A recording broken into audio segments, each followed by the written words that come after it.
Buenos días, doctor. Bienvenido a Contrastes TV, bienvenido a nuestra página y gracias por su colaboración en la explicación de esto tan importante. Un saludo muy cordial, que tengan todos ustedes un buen día, un buen lunes. Es un lunes complejo, un lunes de aislamiento, que hay que mantenerlo, por favor. No hay que bajar las manos, no hay que bajar la guardia. No hay vacuna contra el virus. No hemos pasado la pandemia y yo veo que evidentemente las personas con ansiedad están buscando ya sus propios espacios, pero por favor, hagámoslo con calma, tranquilos, siguiendo las instrucciones del Comité de Operaciones de Emergencia, porque no podemos darnos el lujo de bajar la guardia. Si bajamos la guardia antes de hora, vamos a tener un rebrote de la pandemia y eso sería terrible. Así que buenos días desde casa, ¿no? Muchas gracias, doctor. Bueno, centrémonos precisamente en el tema y sobre todo en la ley humanitaria, dentro de estas dos leyes enviadas a la Asamblea Nacional, que es la más polémica o la que genera por lo menos más conversación, más debate y lo demás. ¿Cuáles son sus primeras observaciones en torno a esto con respecto a la ley humanitaria enviada por el Ejecutivo a la Asamblea Nacional? A ver, yo primero quisiera decirle a usted que esto de ley humanitaria es una trampa semántica. ¿De acuerdo? Suena a ley humanitaria, pero en realidad es una nueva reforma tributaria. Y así hay que tratarla. Es una nueva reforma tributaria en donde el gobierno del presidente Moreno lo que está haciendo es creando un impuesto al que él le llama contribución humanitaria, pero es un impuesto. Todo dinero que el Estado saca del bolsillo de los ciudadanos es un impuesto y por eso es que entra por ley a la Asamblea Nacional para que solamente por ley pueda ser aprobada, entra por proyecto de ley. A ver, ¿qué pienso yo de eso? Mire, un impuesto tiene que ponerse únicamente cuando existe una razón para mejorar la vida del ciudadano. Y en este momento, el ciudadano ecuatoriano, las ciudadanas ecuatorianas, están afectadas por varios problemas. El problema del desempleo, el problema de la disminución de salarios de quienes pueden todavía tener la suerte de conservar los empleos, pero sus empleadores les han reducido el salario. El servidor público que está despedido y que ha sido despedido desde el último semestre del año 2019 y que ahora se ve además abocado, según el proyecto de ley, a una disminución permanente adicional del 10% de su remuneración. El ciudadano que está desempleado y que está en la informalidad. Entonces, el problema es empleo con disminución de salarios, desempleo. Y el gobierno dice, si usted es una persona que ha tenido ingresos del 2019, entonces vamos a calcularle un impuesto para que usted contribuya proporcionalmente, desde luego, siempre y cuando usted gane de $500 en adelante. Y le hago notar que $500 es solamente $100 más allá de un salario mínimo vital. Es decir, estamos ampliando la base de contribuyentes de una manera irresponsable sin tomar en cuenta que esos mismos contribuyentes, sobre todo los de la base de la pirámide de contribución, que esos contribuyentes están siendo objeto de reducción de salarios, que esos mismos contribuyentes ante la reducción de salarios y la no reducción de sus gastos, porque no es que se han creado moratorias para el pago de créditos, no es que el Estado le ha dicho, vea, no pague la renta. Es decir, él tiene los mismos gastos, me explico, pero tiene menos ingresos y a esos menos ingresos de ahora le quieren poner un gasto más, que es el gasto de pagar este impuesto al que Moreno llama de una manera cínica y eufemística impuesto humanitario. Doctor, Entonces, digamos, doctor, bueno, en ese sentido, ¿no será el Estado directamente el que financie, pues, la crisis humanitaria que está atravesando el Ecuador, el que solvente esta crisis, sino los ecuatorianos directamente desde nuestros bolsillos, todos los ecuatorianos? En ese sentido, ¿usted lo ve desde su punto de vista como una contribución o como una forma de confiscación a los ecuatorianos? a ver, no, una forma de confiscación no es, pero sí es una forma irresponsable de sacarle dinero del ciudadano que está totalmente apaleado, Pero además, ¿para qué? Esto quiero que me entienda y que por favor me entiendan las personas que nos están oyendo. A ver, el gobierno de Moreno ha dicho, logré que los tenedores de los bonos 2020 nos dieran un periodo de gracia hasta agosto del 2020 y que no nos cobren los 800 millones de dólares que tenemos que pagar. ¿Sí? Entonces dice Moreno, con esos 800 millones de dólares, que he logrado que estos señores me den una moratoria, y que no es ni siquiera una moratoria por el gusto de ellos, sino que es parte del periodo de gracia de la negociación. Yo voy a usarla en la emergencia. Muy bien. Pero al mismo tiempo, el ministro de Economía plantea un proyecto de ley donde sale el dinero del bolsillo de los ecuatorianos para generarle al gobierno un ingreso de más de 1.100 millones de dólares. Es decir, sigamos la lógica. Dejo de pagar a los tenedores de los bonos 800 millones de dólares, les pido espérenme hasta agosto, y entre tanto, entre abril y agosto, el gobierno le mete la mano al bolsillo del ecuatoriano y saca los 800 millones de dólares que va a pagar en agosto a los tenedores de los bonos y sale con vuelta. Es decir, tiene 300 millones de dólares más. Entonces, es una mentira, absoluta mentira, que el gobierno plantee este impuesto como un impuesto que beneficia al ecuatoriano. Por eso es que la Asamblea Nacional tiene la obligación, una vez entrado el proyecto de ley a la Asamblea, de primero negar este impuesto con una base imponible, además calculada al 2019, porque una cosa es la realidad que hubo el 2019 y el 2020 con virus y pandemia mundial, y debe aprovechar más bien para establecer los mecanismos de inyectarle liquidez a la economía, porque todos los países del mundo, absolutamente todos, menos el Ecuador, están inyectando liquidez al ciudadano, sea vía subvención a las empresas, sea vía moratoria financiera para que no se cobren créditos en tarjetas de créditos o en bancos, o sea vía de bono directo a la persona que está desempleada. Pero inyectar a través de estos tres mecanismos liquidez a la economía. El Ecuador está haciendo lo contrario. ¿Sí? ¿Qué está haciendo? Está permitiendo que las empresas los despidan, aplicando el artículo del Código de Trabajo relacionado con la fuerza mayor. Está quitándole dinero al ciudadano, no ha presentado ningún proyecto de moratoria financiera, más bien dice, vea, acomódense entre ustedes, y tampoco protege el empleo, y también dice, bueno, que haya un pacto entre el obrero y el empleador para sostener el empleo. Entonces, no hay una decisión del Estado de intervenir para mejorar objetivamente las condiciones de vida de los ecuatorianos en estas circunstancias. Muy bien, doctor. En ese caso, la crisis sin duda afecta más a los sectores vulnerables. ¿No sería más factible en ese sentido, mediante el mecanismo de adelantar tributos, hacer que la empresa privada y la banca privada tengan más participación en esta solvencia en efectivo de fondos para la crisis humanitaria? A ver, es que son dos realidades distintas, ¿no? Son dos realidades distintas, la del sector empresarial y la del sector financiero. El sector empresarial está igual de golpeado que el resto del sector privado por la pandemia, y le explico por qué.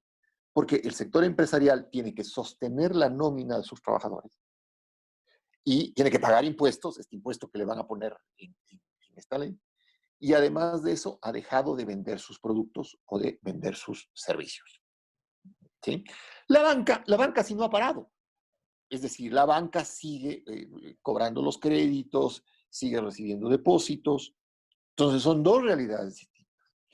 Lo que sí se debe hacer es crear un impuesto a quienes sacaron capital del Ecuador en el año 2019, porque ese capital, sea en estos empresarios o bancos, porque este capital fue generado en el Ecuador y fue producto de la economía nacional. Entonces, ¿usted tiene derecho a sacar el dinero del país? Sí, claro, pero pague un impuesto, porque se están yendo recursos de la economía nacional. Pero un impuesto, mi estimado amigo, a la salida del capital del 2019. No un impuesto a las utilidades específicas de las empresas del 2020, porque caemos en este error que le planteé. Y en el tema de los bancos, la solución es una moratoria financiera, de tal forma que el ciudadano pueda conservar la liquidez en vez de correr a pagar sus obligaciones. No pagarlas, sino tener un plazo para pagarlas. Y para eso está precisamente el fondo de liquidez que está previsto en la ley. Y la Junta de Política Monetaria lo que debe hacer es permitir que los bancos acudan al fondo de liquidez mientras se le da un espacio de oxígeno al ciudadano. Esa es la forma como se pueden inyectar recursos a la economía. Pero siempre y cuando, le repito, se diferencien las realidades. Puede ser que pertenezcan a una misma clase, pero sus realidades y sus actuaciones en el sector económico privado son distintas y las realidades son distintas. Doctor, en ese sentido, para continuar, se ha planteado el cobro pues, el impuesto a las utilidades cuando éstas sean mayores a $1.000.000 anuales. Pero calculada la base imponible al 2019, pues. O sea, Claro. volvemos al mismo problema de fondo. Usted ganó el 2019 y usted ya tributó sobre el 2019, ¿sí? Y ahora, el 2020, que es el que tiene que resolver, en donde ha tenido paralizada su actividad económica, y no solamente desde marzo y abril por el tema de la pandemia, no se olvide usted que el Ecuador viene paralizado desde octubre del año 2019 por la inoperancia, la inacción y la errada política económica del gobierno de Moreno y Martínez, el incremento de los combustibles, de los subsidios, etcétera, al que veo que quieren volver. Es decir, en esta pandemia quieren además quitar los subsidios. Les repito, hacen todo lo contrario, pero todo lo contrario, parece una animadversión, o sea, algo les hemos hecho los ecuatorianos, que es el único país del mundo cuyo gobierno le castiga al ciudadano en vez de ayudarle. Entonces, con una economía que viene arrastrándose desde octubre, paralizada en marzo y abril, es complicado que usted le pida al sector empresarial, y por eso con lógica se oponen, es complicado que le pida al sector empresarial que calcule este impuesto sobre los ingresos del 2019, porque el 2019 fue otra realidad. Doctor, en ese sentido, y para continuar con lo que usted acaba de mencionar, ¿usted mira factible el hecho de que se eliminen los subsidios en esta crisis? A ver, Moreno y Martínez son capaces de cualquier cosa, ¿no? O sea, de ellos hay que esperar cualquier maldad. Cualquier maldad. Y claro, frente al necesario confinamiento con el que había empezado esta entrevista, la posibilidad de la movilización social es nula. Sí, son capaces de cualquier cosa, ellos son capaces de cualquier maldad. Muy bien, doctor Aguilar. Vamos a topar el tema más importante dentro de esta ley para los trabajadores, que son las reformas laborales, sobre todo. Según una propuesta de ley, da la libertad a las partes, al empleador y al trabajador, a llegar a acuerdos para, pues, reestructurar los horarios, la remuneración y más. Por favor, cómo vulneraría esto el derecho de los trabajadores? Eso le iba a decir. La Bien. primera clase de derecho, el minuto 1 de la primera clase de derecho laboral, a un estudiante de la Facultad de Derecho le enseñan una cosa: la relación entre el obrero y el empleador nunca será igual. O sea, el derecho del trabajo existe para regular la relación entre dos personas que jamás serán iguales. ¿Por qué? Porque el empleador es el dueño del capital, es el dueño de los modos de producción, y el empleado, el trabajador, es solamente dueño de su fuerza. Minuto 1 del laboral 1 del primer semestre en la Facultad de Derecho. ¿Cómo puede usted pedirle a través de un proyecto de ley que se sienten en igualdad de condiciones a negociar jornada laboral y remuneración a dos partes que por naturaleza son desiguales? Porque el trabajador no tiene con qué negociar, me explico. O sea, se negocia entre dos pares, pero el trabajador no tiene con qué negociar, él tiene solo su fuerza de trabajo. Y además hay 10 personas desempleadas que están buscando ese puesto. Y el empleador es el dueño del modo de producción, es el dueño del capital, el dueño de la fábrica, el dueño de todos los insumos.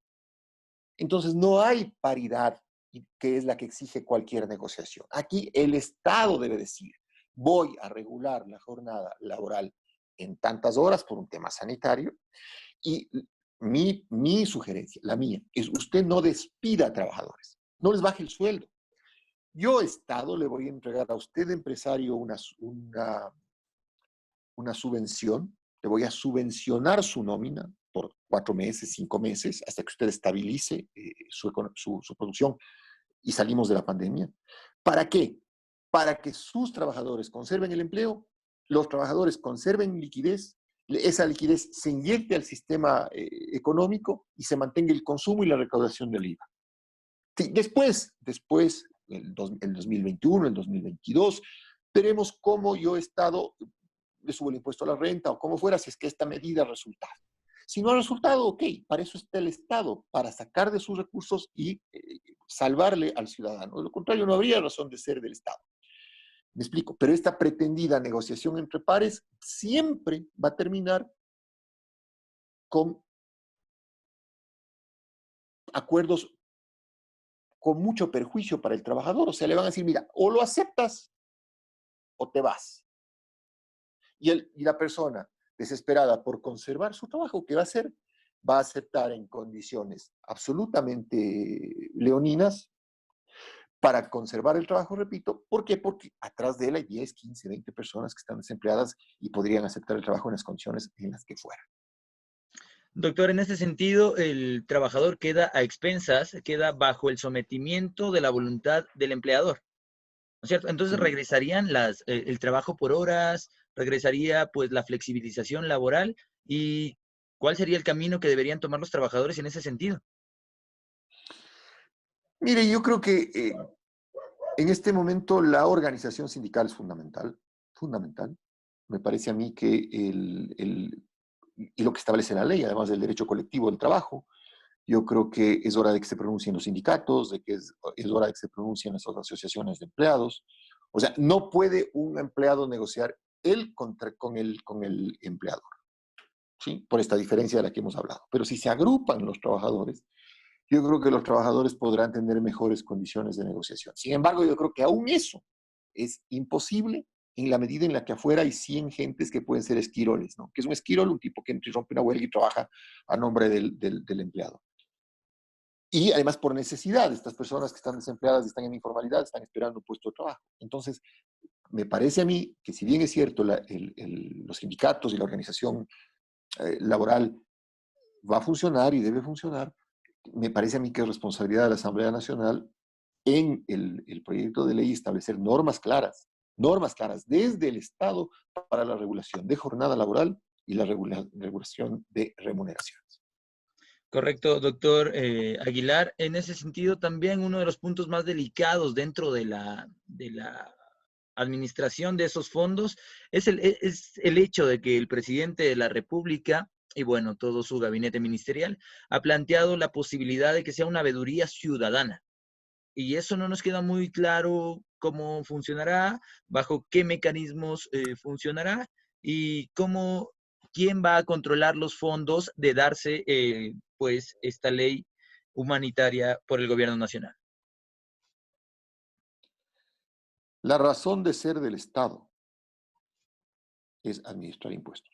O sea, cuando las personas deciden crear un Estado, toman esa decisión, ¿por qué? Porque dicen, a ver, vamos a crear un ente superior a nosotros, que administre impuestos, nos dé seguridad, nos dé salud, preste servicios públicos, nos dé justicia. Entonces, en vez de matarnos entre nosotros cuando tenemos un conflicto, vamos al Estado y le decimos, imparta justicia. Para que nos presten los servicios públicos, entonces nosotros pagamos impuestos. Pero ¿quién administra esos tributos? El Estado. En el momento en el que usted, como Estado, renuncia a la potestad de administrar tributos, está diciendo que usted ya como Estado no sirve para nada. Como Estado no sirve para nada. Y en consecuencia tiene que llamar a terceros, a personas de la sociedad civil para que le vengan administrando recursos públicos. Porque esta contribución, aunque usted le llame eufemísticamente humanitaria, es un impuesto y al ser un impuesto es un recurso público y el recurso público no puede ser administrado por particulares. Sean estos particulares el Papa o sean estos particulares quien sea. ¿Ya? El gobierno ha tenido además la malhadada idea de pretender que sea la iglesia parte de esta, primero, dos malhadadas ideas. Una de hacer un fideicomiso privado, lo cual es además ilegal porque el único administrador fiduciario del Estado es el Banco Central por ley. Y segundo, que ese fideicomiso privado, entre comillas, sea administrado por privados, entre ellos la iglesia. Y yo siempre he dicho que para eso hay que tener una simple metáfora. ¿Usted cree que la Conferencia Episcopal Ecuatoriana le va a llamar a usted, me va a llamar a mí, le va a llamar a Moreno, para que administre los recursos de la Conferencia Episcopal Ecuatoriana? Absurdo.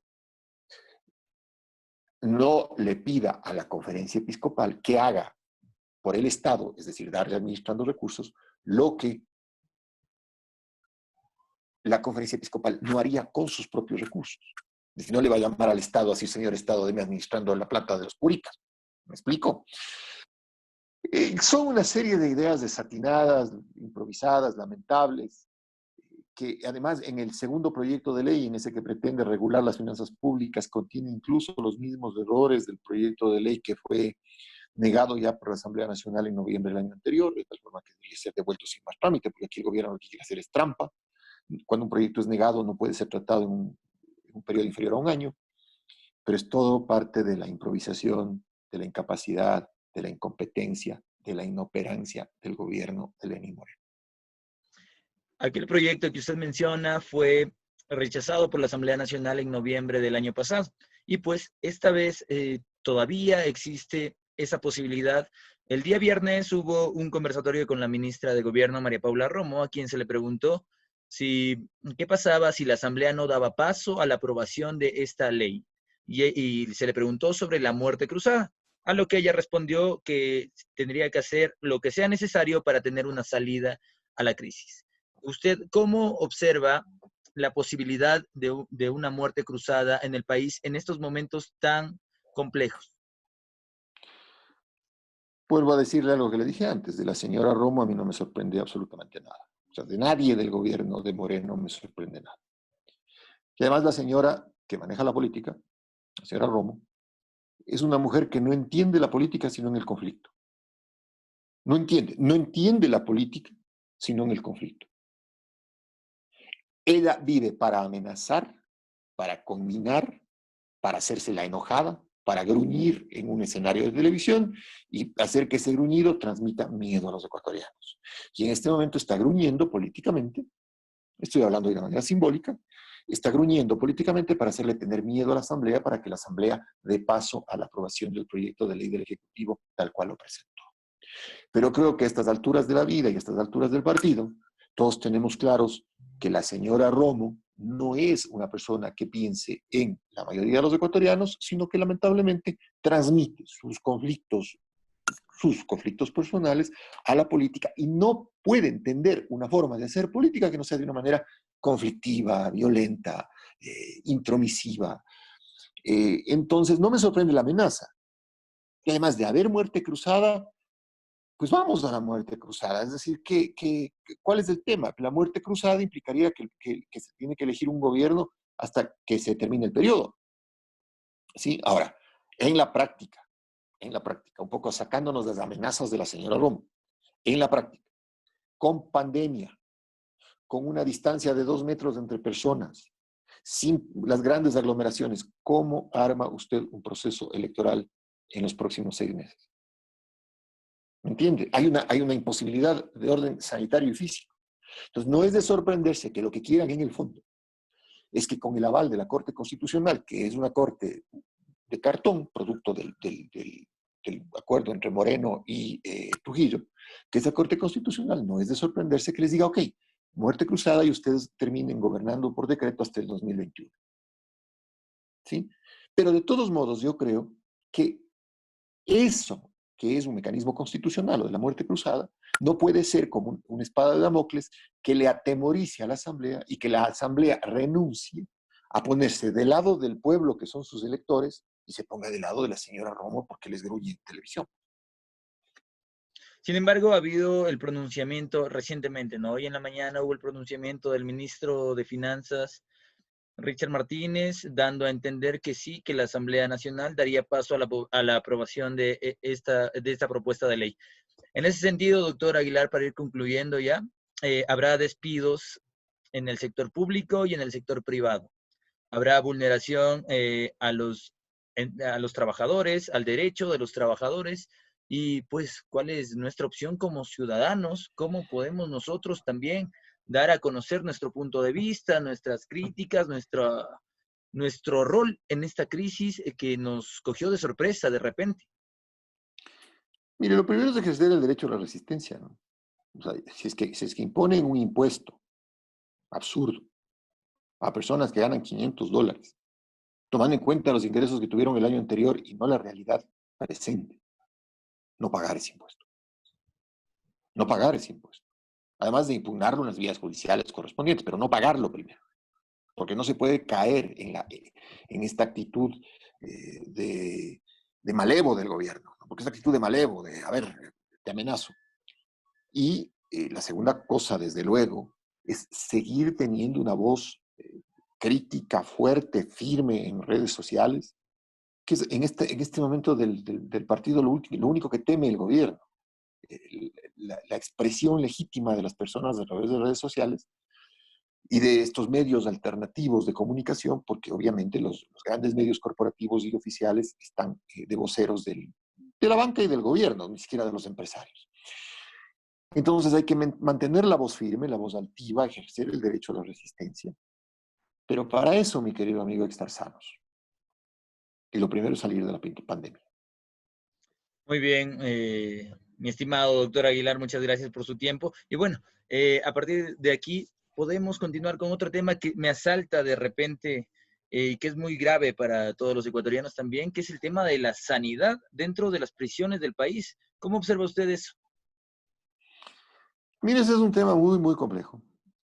En el Ecuador, primero hay una sobrepoblación carcelaria. Tenemos más de 45.000 personas privadas de libertad. Es decir, si usted quisiera llenar una ciudad pequeña, una ciudad como Ibarra, la podría llenar con 45.000 personas. Así de grave es el tema. Y las condiciones de hacinamiento en las cárceles ecuatorianas son extremadamente altas, y no solamente en Ecuador, sino en toda América Latina. Eso implica que las condiciones sanitarias son penosas. Y hay además un alto índice de tuberculosis endémico en las cárceles ecuatorianas. De tal forma que si llegara a propagarse el coronavirus en las cárceles, usted tendría un problema enorme. Afortunadamente, hasta ahora me parece que hay una sola persona o un par de personas que están ya en aislamiento, una en la cárcel del Inca y otra un guía penitenciario. Espero que las medidas tomadas por el Ministerio de Salud y por la Secretaría de Riesgos, en coordinación con el Servicio Penitenciario, permitan que no se disminuyan en lo posible los escenarios donde puede haber contagio entre la población de privados de libertad. Pero el tema es serio, el tema es muy serio.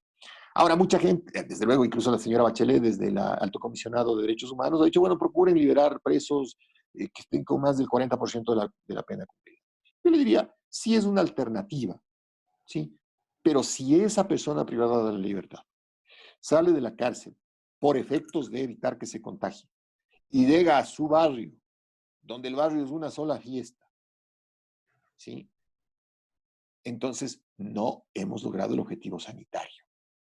Porque esa liberación sería con un objetivo sanitario, no con un objetivo de orden penal. Entonces, ojalá no se produzca una propagación del virus en las cárceles.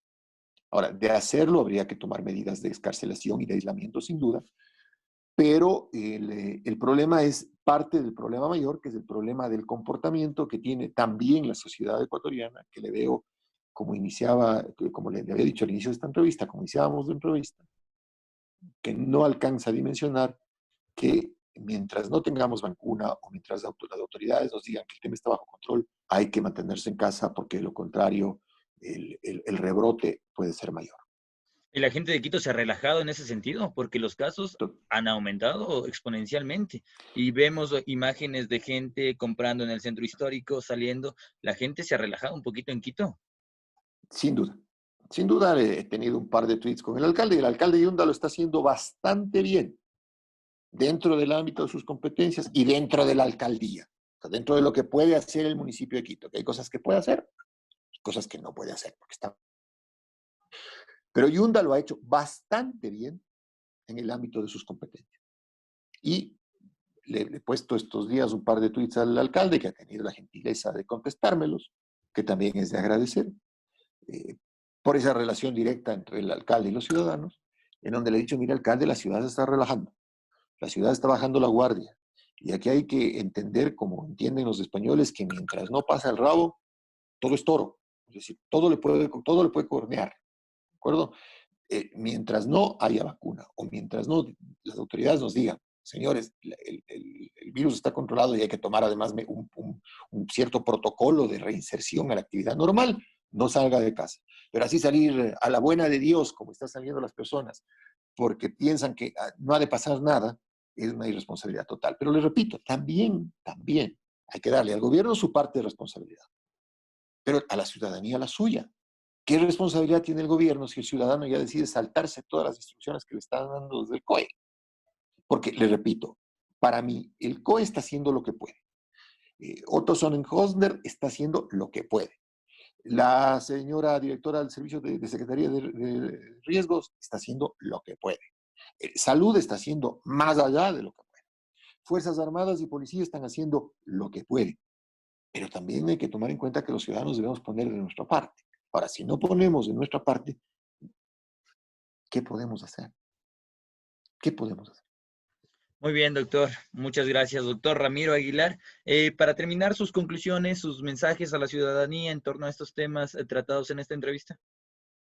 No, sencillamente decirles que muchas gracias, que me parece una gran ventana las redes, los medios alternativos, que es la forma de hacer escuchar nuestra voz frente al silencio, frente al telón de hierro que han puesto los medios tradicionales y corporativos a la información veraz, que espero que sean objetivos e imparciales, que es lo que se pide de un medio, y que las personas saquen sus propias conclusiones. Pero finalmente el mensaje es, miren, medidas económicas, agresión de parte del gobierno a los derechos laborales.